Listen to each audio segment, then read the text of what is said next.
What is that? Hey! Hey, come back here! Oh! We just heard some weird ass noise coming from outside. What the hell was it? Window? That's a hefty tree to just push over.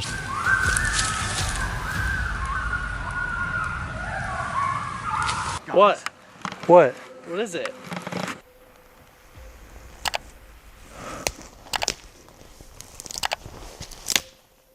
A late-night camping encounter can instantly turn a peaceful wilderness getaway into an absolute nightmare. Imagine waking up to unseen hands hurling rocks at your tent from the dark, or finding a mysterious tied-down balloon right inside your campsite while you slept. If the deep woods already knew you were there, how would you escape? Mo Sargi is a YouTuber who documents cursed locations and haunted land across the United States.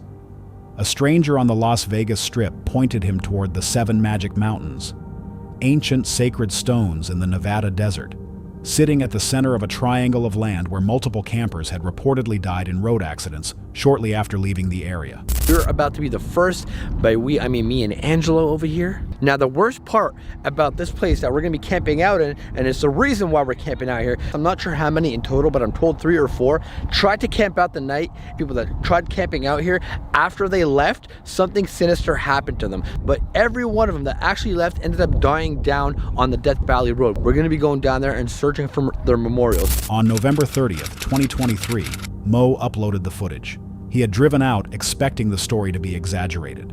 Then he started finding the memorials, 4 of them, all within 150 feet of each other.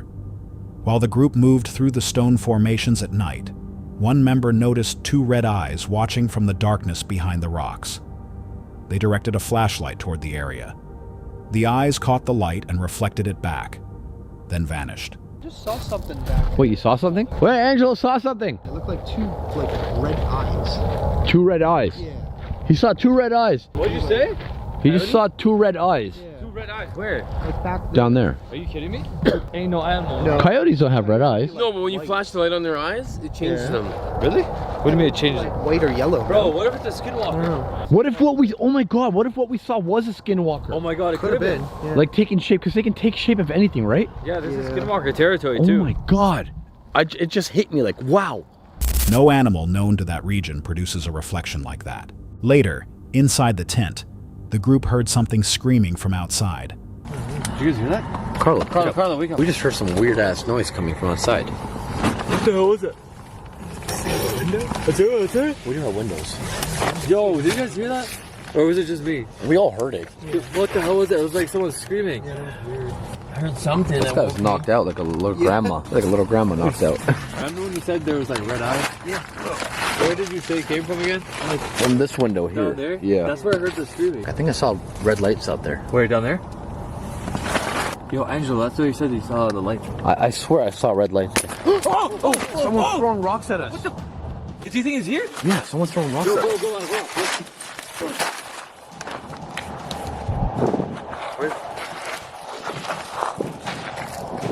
Seconds after that, rocks began striking the tent from multiple directions. They stepped out to look around and saw a figure moving through the stones. The figure ran hard into the darkness and disappeared. Why is he running? Why is he running? Why is he running? Who's down there? Carlos just said he saw the guy. Why was he running? He got scared? Yeah. Where? Down there. Hey, who's here? Show yourself. Why are you throwing rocks at us? Where is he? I don't see him anywhere. Where are you? Guys, there's no one here. He just ran off like a little girl to something spooky good. What did he just see? Was it something paranormal? Oh, what the f is that? What is that? Hey!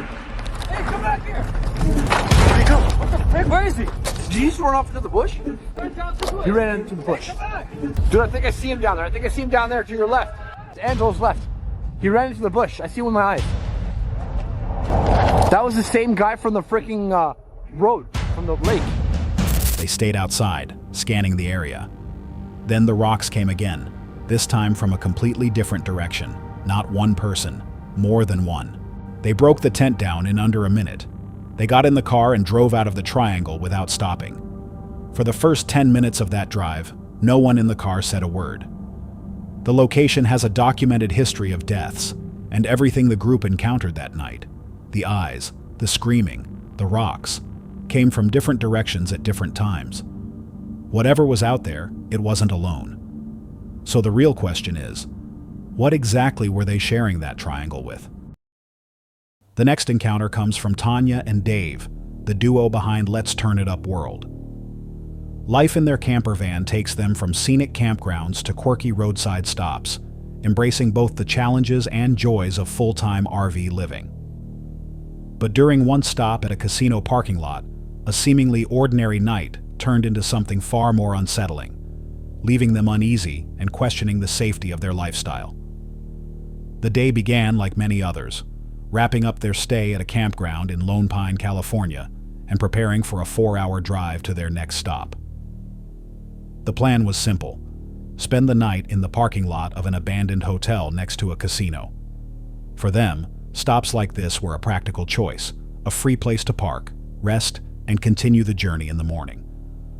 After arriving, they settled in and explored the area. It definitely looks like it's been kind of abandoned over here for quite a bit. I mean, look at this, like just all the grass is growing and everything. This is very cool too. Right, look like an old water slide, almost like those log rides, like Splash Mountain. Splash Mountain. Come down here. Come down and whisk right onto that one over there. That's pretty cool. Right. This must have been a lot of fun in this day. Yeah, I'm sure. Yeah. I'm sure. Hopefully they revive this. I mean, it doesn't look too weathered. Almost like with a little love, some dollars, you could probably bring this back. I know. I don't see any signs yet of any comeback. Yeah. Any work on it, but maybe someday. Yeah. It's so cool. I agree. It's cool. Just beyond the lot stood the remains of an abandoned amusement park, complete with silent roller coasters and rusting water rides. The once vibrant attraction had long been overtaken by nature, creating an eerie but captivating scene. This guy right there is just like randomly came up to us and asked if we were first-timers veterans, and now he's driving around the parking lot. Dude, it's kind of creepy. So I let the security guards know, but he's out there just hovering around the parking lot. Oh man, that's a little unsettling. So I just turned the lights off. Oh my gosh. I'm trying to cook dinner. This is crazy, Dave. It's crazy. I know it is. The guy's racing around the parking lot. So I just turned the lights off. Hold on, let's close this up. I gotta finish with my meal. Oh, no, Bubby. Mom is watching. Yikes. Right? No, it's... As night fell, the novelty wore off. Tanya noticed a man in a black car lingering nearby. His questions were unusual, his presence out of place. After a short conversation, he drove away. But the uneasy feeling lingered. That feeling only grew stronger when the same car returned. There's a black car. It feels a little weird as well. Just kind of sitting there. Oh gosh. That is the same one that was there earlier. The Ford that was there earlier that also kind of circled by. Black Ford Explorer. Oh my goodness gracious. I mean, I'm not sure if I'm just worrying too much or... Yeah. We're gonna move it on. Yeah. This time with a white van that had few windows. The vehicles began circling the lot, moving slowly past their camper as though surveying it. They eventually parked nearby, their occupants staying inside, watching. A security guard confirmed the man had been acting erratically earlier, further raising concern. The couple began to suspect they were being cased, their van and belongings, including their bikes, potentially targeted. The white van, in particular, felt suspicious, its design perfect for concealing stolen items. With their nerves on edge, Tanya and Dave decided to cut the night short. They secured their belongings, turned off the lights, and left the lot. During the tense drive to a truck stop they had visited before, they checked their mirrors constantly, worried they might be followed. Relief only came when they arrived safely and recognized the familiar location. By the next morning, they were rested but resolute. When something feels wrong, it's better to act than hesitate. The experience had been a rare but sobering reminder that not every overnight spot is safe. The repeated appearances, slow passes, and coordinated presence of two vehicles suggest more than coincidence. Whether it was theft in the making, intimidation, or something worse, the behavior displayed classic signs of targeting a vulnerable situation. In moments like this, hesitation can be costly. Would you have stayed and confronted the situation, or left as quickly as possible? And if they hadn't moved that night, what might have happened before morning? CJ Faison runs a YouTube channel where he buys cursed land and haunted properties, then spends the night on them, so his audience doesn't have to. On February 14, 2024, CJ uploaded footage from a trip he took with two friends, Chris and Dylan, to the New Jersey Pine Barrens, more than 1 million acres of dense forest known for disappearances and the legend of the Jersey Devil. They had barely finished setting up camp when a man in a black hoodie walked out of the tree line and stood there staring at the group. Huge forest. He said millions of acres, huh? 1.1 million. And we're not going to explore for you. So at least we have bathrooms, which is good. We need to go spooky dookies are literally going to have you happen tonight. Spooky dookies. Watch what you doing there. What's he doing? Huh? That's what happens already. It's a piney. We're going to die tonight. Oh, gosh. Then the man started shouting the same two words over and over. Welcome back. He said it 10 times. None of them had ever been to that location before. Did you hear that guy? He hear me yelling over there? What? He kept yelling. He was like peeking his head around. He was yelling, welcome back. Welcome back. He said it like 10 times. I swear to God. You didn't hear him? No. I was literally doing a merch plug.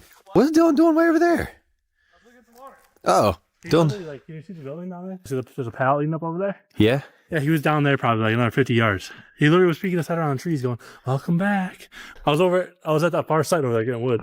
I mean, it's got to be the same guy. It's black hoodie.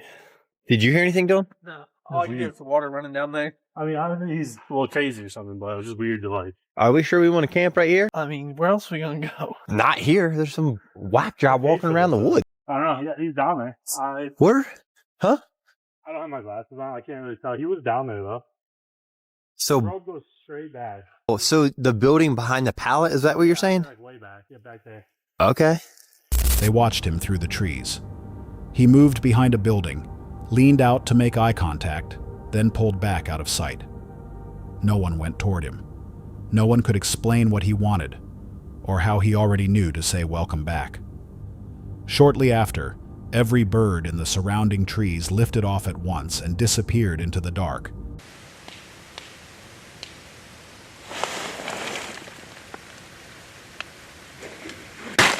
Oh! Guys, are you up? Dylan, Chris? Oh. Guys.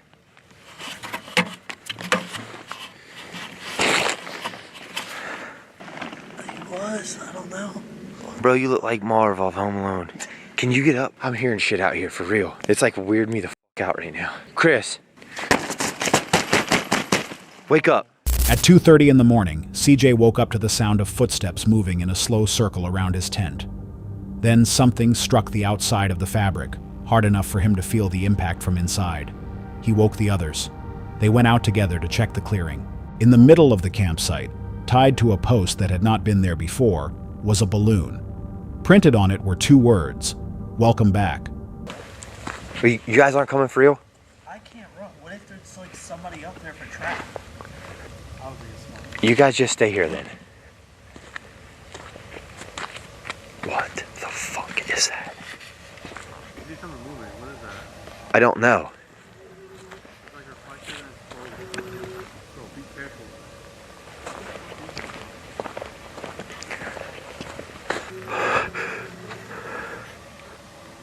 No fucking way. What? What? What is it? It says welcome back. I What swear is on my it? fucking life it says What welcome is back. it? It's a fucking balloon. It's tied to a post that says welcome There's no back. fucking way. Where'd it come from? I don't fucking know. There was nothing there earlier. I can show you the footage. It's like it's a fucking balloon. It's like tied to this thing. It's like moving. There's no air moving. There's like nothing moving. And it says welcome back on the balloon. I swear. None of them had seen it when they set up camp. None of them could explain how it got there or who put it there while they were asleep. They packed everything and left without looking back. The balloon didn't blow in. It was tied down. Someone had to walk into that campsite, plant it, and leave without waking anyone. Whether that was the same man from earlier or someone else, nobody knows. So who do you think put it there? Jasko is a YouTuber who covers spooky and horror content, taking his audience to places most people would never go alone. On this particular night, he drove out solo and slept in his van inside one of the most haunted forests in the country. a forest with 9 officially documented missing persons cases over 50 years. Reports of unknown figures harassing lone campers, and personal belongings found abandoned along the trails that no one has ever been able to explain. I'm going to be camping inside of my van, inside of one of the world's most haunted forests. People have reported hearing footsteps circling around their campsites late at night. Familiar voices, like loved ones, coming from deep within the trees. They would go and check it out, but there's no one there. That also ties into some of the disappearances that happen inside of this forest. And all that's left behind is some of their personal belongings. And I want to say something. Tonight, I went down some trails, some hot spots, if you will, and I've come across some personal belongings myself. I found some identification. You guys are about to see that right now. While walking a trail alone earlier that evening, he came across a hollow tree. Inside it were personal belongings. One of them was a real passport, left behind by someone with no clear reason to abandon it there. He reported the find to the authorities. Whoever was here wasn't here too long ago. I mean, the snow's like frozen over pretty much. Okay, so that's a jacket. That's a shoe. I don't know what the hell that is. Okay, let me see if there's any sort of like identification or whatever. Sorry, I just gotta see. Falling. Transmission. Oh, there's something in there. I do not want to be stuck in here. Oh, what is that?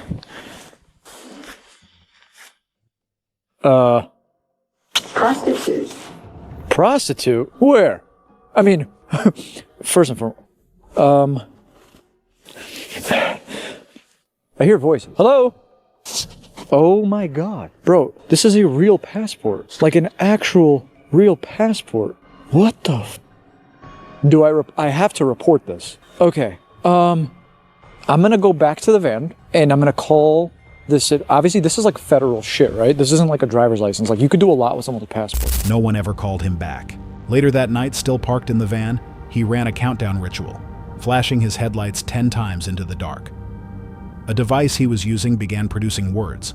One phrase came through clearly. Sight of a murder in front of us. There's one last one. Spirits, demons, ghouls, goblins. If you want to show yourself in 1 minute, please come forward. Show yourself in front of my vehicle. What the fuck?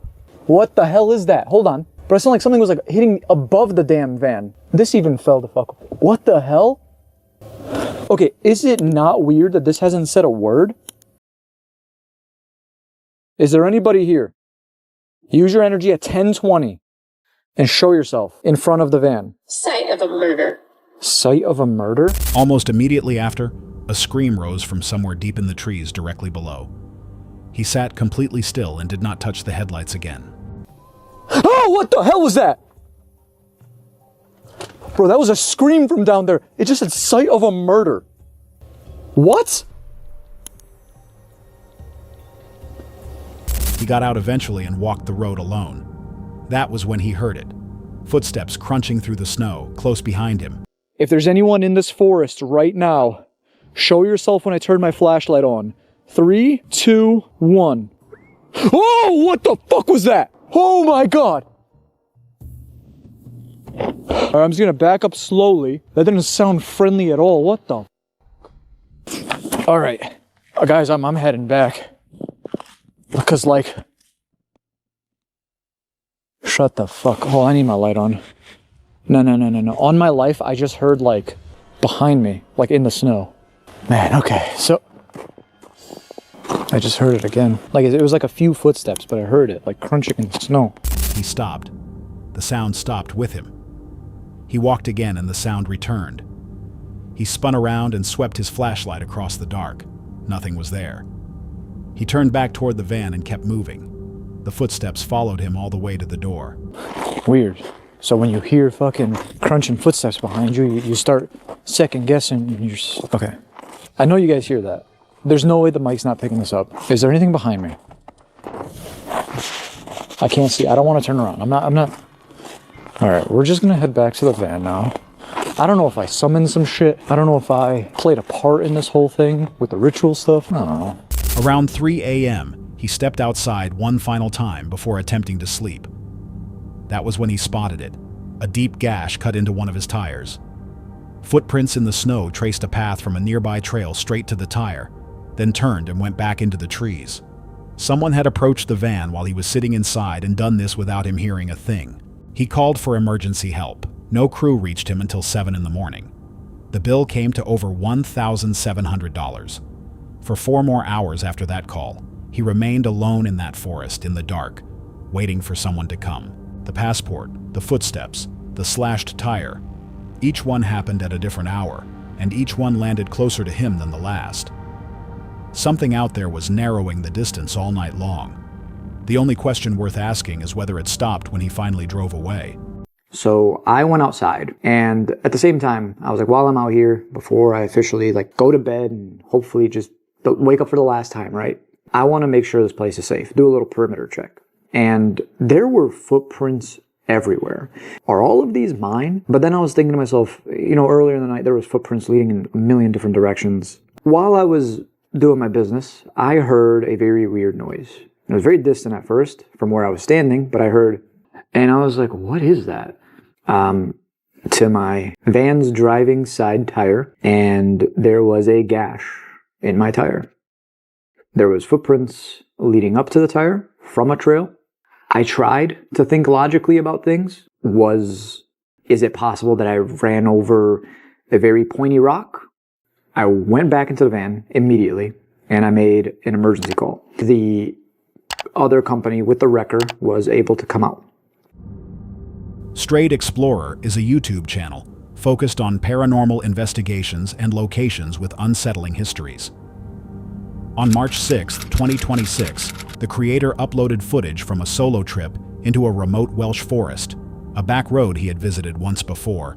The last time he was there, screaming had come from the tree line. It wasn't enough to keep him away.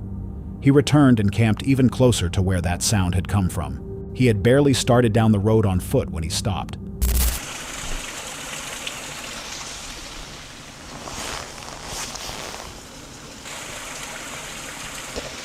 Is this mic on? We're too close to this water. I don't know if you're going to have heard that. I've just heard someone whistle on my right. Thing is, we looked earlier, you can't get in there from here unless someone's already in there.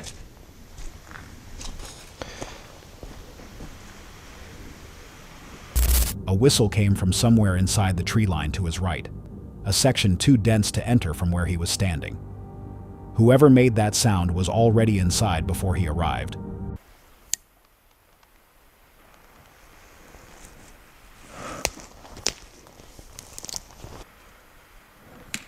Whoa. Someone's broke a stick. And again.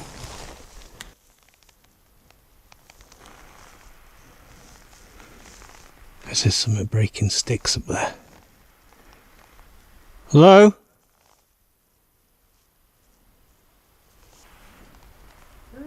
Whoa!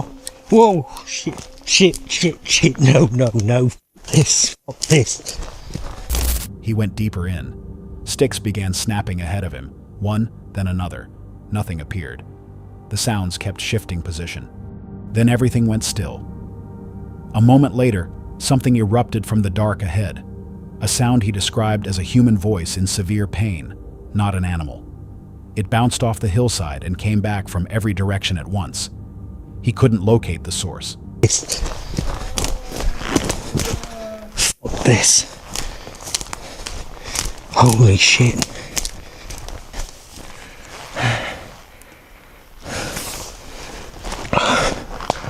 What the hell was that? That sounded like a man in agony. I swear there's people out here. There's something or someone or people. I don't know what the hell's going on out here, but I do not like this one bit. He ran and didn't stop until the road was back in sight. The screaming didn't follow. It didn't stop either. It just pulled back into the trees and faded. That section of forest had no way in from where he stood. Yet something was already inside waiting. The scream that followed was close, directionless, and human. So what exactly got there before he did? Paranormal Discovery is a YouTube channel where Lomar camps in haunted locations and searches for cryptids across Canada. One particular stretch of Crown land in Nova Scotia, a place he refers to as the Deadlands, had already left a mark on him. On a previous visit, something entered his camp while he was asleep and severed the tent poles clean off. He had decided not to return. Then he had a dream where a figure stood before him and repeated the same 2 words until he woke up in a sweat. Go back. On March 28, 2026, he loaded his gear and drove out there anyway. While moving through a section of the property he had never explored before, he came across 2 large trees that had been knocked down. Whoa. Bro, what the? Dude, what happened here? Okay, this could be natural, but I don't know. It looks pretty old, so it could have just tipped over. That's a hefty tree to just push over or something. Did push that over. Kia, what's out here? You good? Here's another one over here. Look at this. Okay. Tree split. Looks like it was either pushed over or just the wind kind of pushed that down, but that is intense, dude. What the hell was that?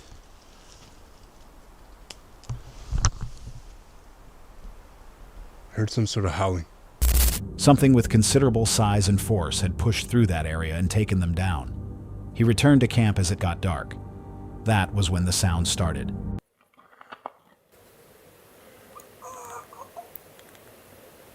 I hear something. What is that? I'm not gonna go too far because Kia's alone over there, but what is that? Hello?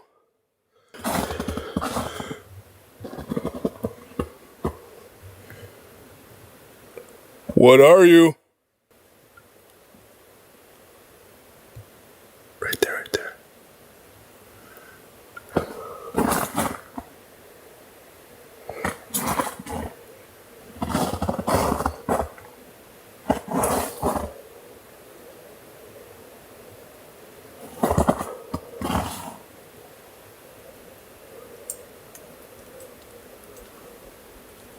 What the f... I'm getting sketched out now. I hear it faintly, like down there. What the f...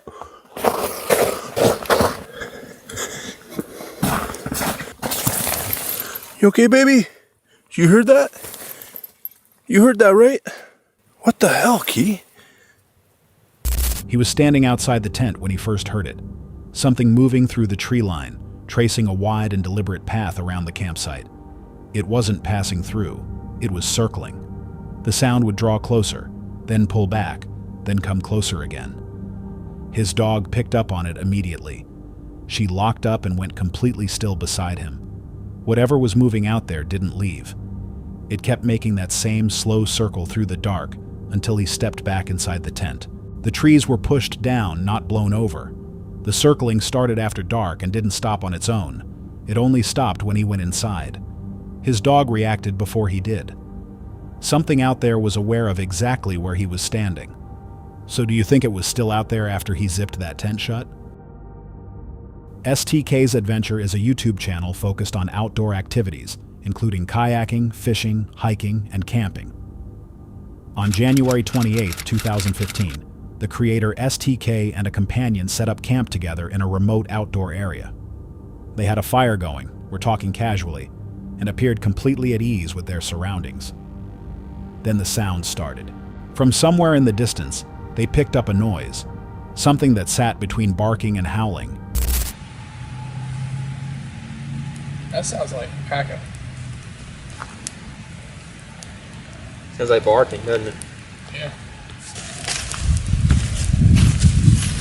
Alright, a fire will keep them away.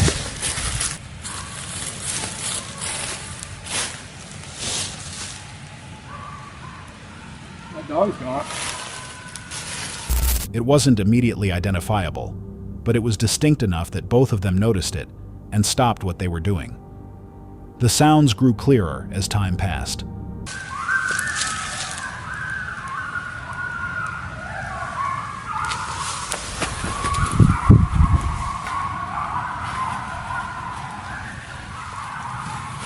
Yeah. It wasn't a single animal. It was a pack of coyotes. The way the calls layered over each other, responding back and forth, made that clear. Then the sounds began shifting, moving closer, and moving in the direction of the camp. Huh? That's a pack of coyotes.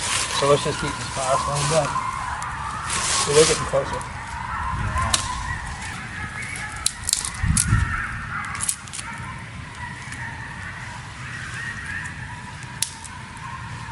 They stayed near the fire and kept still. The goal was simple. Don't draw attention. Don't provoke whatever was out there just past the edge of the light. The pack never crossed into the campsite, but the low calls and sounds of movement held their position along the dark perimeter for some time before slowly pulling back and fading out. The immediate danger, whether it was ever truly there or not, appeared to pass, but neither of them fully relaxed again. Coyotes don't usually press that close to an active fire. The fact that the pack held the perimeter and didn't retreat right away suggests they were comfortable being that near. Whether they were drawn by curiosity or something else, nobody can say for certain. So what do you think kept them circling instead of moving on? Steve Pike is a UK-based woodland photographer and outdoor creator who documents forest walks, landscape photography, and the atmosphere of dense woodland in real time. On September 12, 2020, he uploaded footage from a solo walk through one of the older sections of Shield Forest, United Kingdom, moving through a mix of pine and birch woodland while looking for photographic compositions. The environment started open and familiar. It didn't stay that way. Early in the walk, conditions felt controlled. Forest sounds were consistent, visibility held steady, and the outing had no purpose beyond photography. As he pushed further in, the woodland closed in around him. The trees grew thicker, the paths less defined, and the general feel of the place began to shift. Just got down to that crossroads and it started to rain. So I looked over my shoulder and I saw a trail I've never seen before. I saw a squiggly old oak down here as well. So I think I've got a spider. That looks a bit spooky down there. Let's go have a look then. Oh, very dark. I wonder why that's so enclosed. Then the birds stopped, all of them at once. The forest went from constant ambient noise to near complete silence. That transition was immediate and hard to ignore. The natural rhythm of the environment had been there the whole walk, and then it simply wasn't. It's moving around up there. I'm pretty sure there's something moving around in there. The wind's coming from behind me, so if it's deer, they'll smell me. He moved toward the tree line to get a closer look. On the ground and in the lower branches, there were signs of recent disturbance, broken sticks, displaced soil, areas that suggested something had moved through not long before. He considered whether deer might explain it, but nothing came into view and nothing confirmed that reading. Oh, wow. I didn't want to start lit. It's headed right deep into the...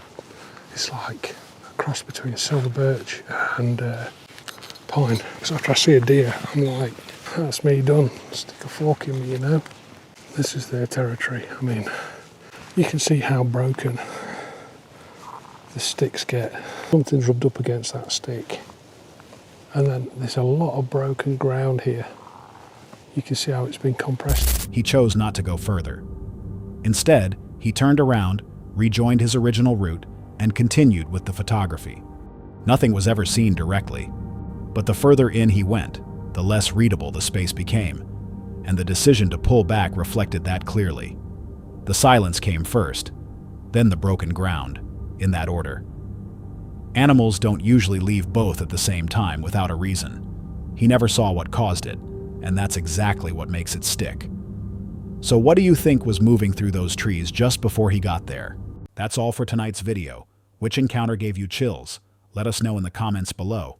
Got your own experience? We want to hear it. And whatever you do, don't miss what's coming next.